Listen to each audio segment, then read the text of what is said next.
What is pharmacogenetics?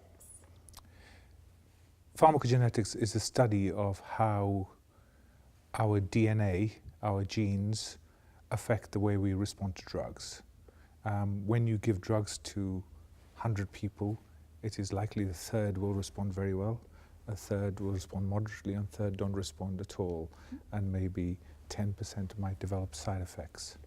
And part of that is related to your genes. And so pharmacogenetics is a study of how you can look at your genes and try to tailor the drugs to that person so that you get the most effective form of therapy on the first time, rather than this kind of approach that we have at the moment where we give drugs to a lot of patients and some respond, some don't respond. And what excites you about pharmacogenetics? What excites me is that at the moment the way we use drugs is that we treat patients with a disease with the same drug, same dose, and we can't be sure that the person is going to respond.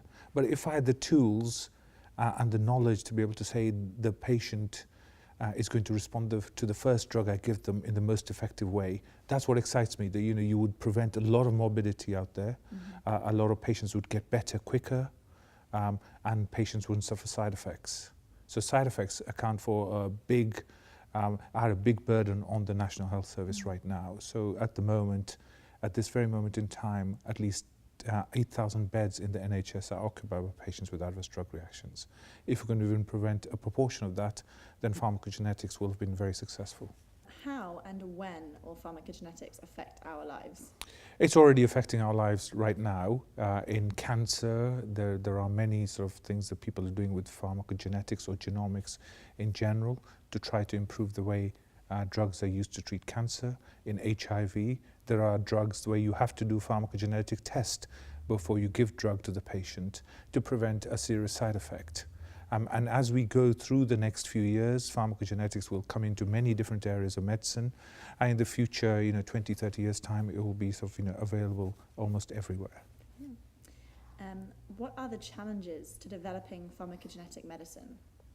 So when you're developing a genetic test of some sort, what you want to do is to make sure the genetic test is going to be very effective. It's not going to harm the patients that you're treating.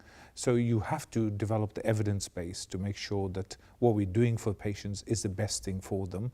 It is the most cost effective for the NHS because we are living in very resource constrained times and you don't want to introduce very expensive tests for no reason.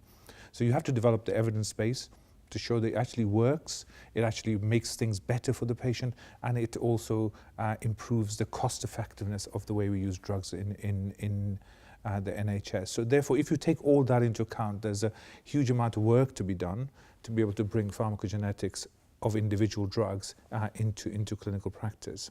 So the evidence base is a big challenge, but it's also an opportunity for us to be able to develop that evidence base. And why do you think Dayglo is an important project? Well, it actually reaches out to people, tells them why sort of these kind of areas will be important, pharmacogenetics, genetic screening, and that's hugely important because people need to understand, and particularly the kids in schools need to understand, teenagers and so on, because they're going to be the adults of the future, and it's going to affect them more than it affects many people at the moment. And so they need to understand what the benefits are, what the risks are, what the possibilities are. It's not a cure-all. It's not a panacea. There is a limit to what we can do, but where we are at the moment, we can improve things. So the way I think to portray that to the young people and saying these are the possible benefits in the future, but you need to think about all the other issues around it, is hugely important, and Dayglo hopefully fills that kind of gap as we go forward.